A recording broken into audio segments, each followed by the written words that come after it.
Alex Answer here, later in the day, June 2nd, 2016. Been doing a lot of videos today. I want to talk about natural happiness. And I think about the idea of real happiness, happiness that comes naturally, especially these days, as opposed to the artificial, short-lived happiness or the simulations of happiness. Now, I've also made some observations that there are some very unhappy, angry people that you can find in towns like this. Well, we're not in town, we're just outside of town, but only by a few miles. I'm actually amazed and shocked at the attitudes that I see in the supermarket and the people that really could be happy about the things they have, having an unnecessary attitude. I've also found it easier to achieve a sense of peace within myself by being really grateful for the things, not only that I have, not so much material things, but let's just say situations that could have been worse, or situations that I was, things that I was worried about, that I'm no longer worried about. And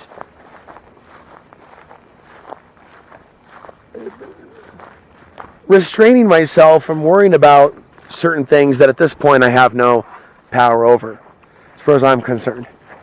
You know, I've already made some steps to trying to get some land, and there is a waiting period that I'm going through. So, I've made the determination to be naturally happy based on what I have, regardless of what happens, and looking forward towards the future. I think that, this is just an assumption based on personal experience.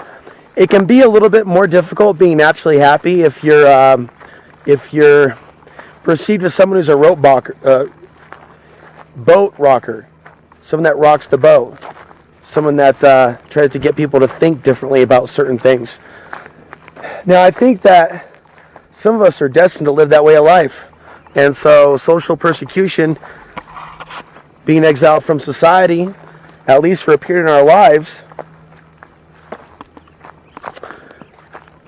that seems to be a part of the deal. But becoming happy or maintaining your happiness, maintaining your sanity, despite that, not everybody can do that. It takes a certain amount of strength to have a certain amount of naturally occurring happiness within you based on the food that you're eating, the fruit, which reminds me, I have some grapes that I bought yesterday that I probably should start eating before they go bad. The natural happiness that comes from good exposure to the sun or nature. The natural happiness that comes from freedom from slavery.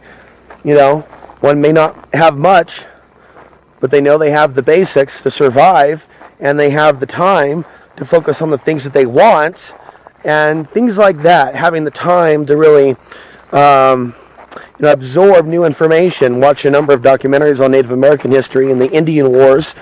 It's a period in time not too far away from the period of the Civil War, at least including that. The Indian Wars encompassing multiple decades, of course. So learning about things, having the freedom to direct my time to certain things, feeling that this is a good time to start buying more books and acquiring more books. And, there's that sense of accomplishment that comes from taking the time to actually focus one's mind towards something and taking in a new idea and taking in new information. So, this is one of those things. If I can do it, you can do it. As a public person that's faced my share of persecution and isolation to overcome certain traumas in my life and experience the simple, happy moments in life, these are things worth working for and fighting for. Now, as for the person that is, not feeling the brunt of society's anger, you may be aware of things, but you may not be on YouTube. You may not be a public person. So, the focus may not be on you. And so you're looking for a little bit of happiness in your life. Well, in some cases, you may want to consider getting involved or helping other people that are getting out the truth, people that you appreciate. Or myself, for example. You could think about, how can I help Alex spread the message in some way, shape, or form? It doesn't necessarily have to be monetary. It can be other ways. There's many ways in which I'm open to help and working with a small team. There's a few friends that I have one in particular, and she helps me with technical support with my websites when I need it, and I'm very grateful to have her help. I'm open right now to having help from others with regards to editing, promotion. If someone were to invest in a small business idea who has the means, or maybe someone has the means up here to put together a project, I'm all ears. Sometimes getting involved and not just being on the sidelines can bring you happiness. Now, that's just one suggestion. Another just general solution to finding your own happiness. I've been thinking about this a lot lately. Despite all your awareness of all these negative things and traumas you've been through, try to think back to certain memories you have and the energy of what it felt like to be happy in that moment when you heard that song, or you associated this place and that time and that person, with this sense of affection. We have this tendency to think that and view life, the grass is greener on the other side. Woe was us. Pour me another drink. We kind of seem to have that, unfortunately, built into our psychology as Homo sapiens, as human beings, for whatever reason. And so I would arrest that and redirect that focus, admiration for that moment, and take that energy and bring it into the now. Bring it into the now and feel that inner happiness within you. And it doesn't have to be from a certain thing or a certain anything, but just to bring that sense of happiness inside you in the moment, as opposed to longing for a moment from the past to return again, or to have a certain, outcome or reality. But it is good to think positively and understand where we can affect our reality and manifest things for ourselves mindfully. And that's important too, to maintain a sense of hope for yourself. The world, however, it's important that people come to certain awarenesses, most of all, and this is just my opinion. There is a process working itself out, and people are here on earth to learn certain lessons. Some people haven't learned their lesson yet. Some people want to believe that other people have already woken up and learned their lesson, but the reality is that's not the case. So it's a personal, individual journey for both yourself and myself to hold on to our sanity, to access our natural happiness, regardless of how people treat us, regardless of whether or not we have a home, regardless or not, whether we have a girlfriend or a boyfriend or whatever your persuasion, regardless of those things, we have a lot going for us. So we have technology, we have information, and it's easier than ever to share our views and ideas and information. It's easier than ever to access books. It used to be hard to get. Now we're in the age of the Kindle and the PDF, and I'm looking at maybe getting my first Kindle device so I can read books and expand my consciousness. And again, this contributes to happiness when at least a part of yourself is moving forward.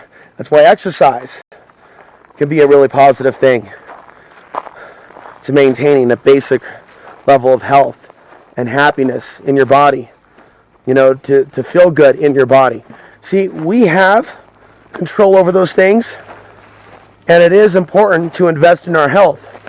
Investing in our health is number one. And there's a lot of people out there that have let things that have happened to them and the stress of the world and environmental factors chew them up and spit them out. Literally, these things have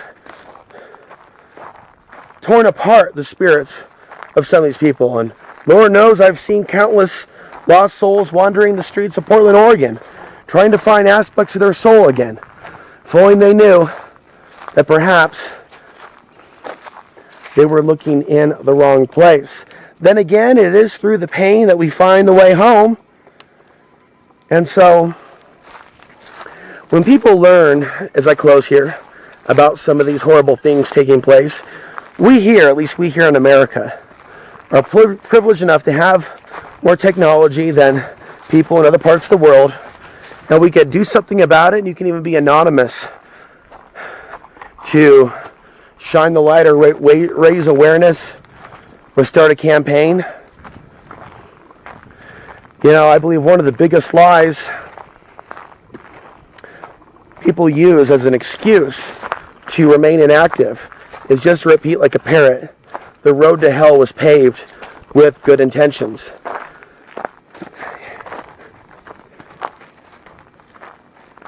Yes, certain people may have had good intentions with their policies that have actually ended up taking us to hell, but people forget about the reality that what we do matters. People don't want to hear it. I keep coming back with the truth. What we do here matters, and having positive intentions, having good intentions, trying to make the world a better place regardless of how people respond to what we're trying to do, to what you're trying to do, to what I'm trying to do. So a lot of this is going to take evolving beyond the fear of what other people think about you and the concern about what other people are saying about you. We don't need to make a blood sacrifice, but sacrifice what people think about us, sacrificing some of the pleasures of the world,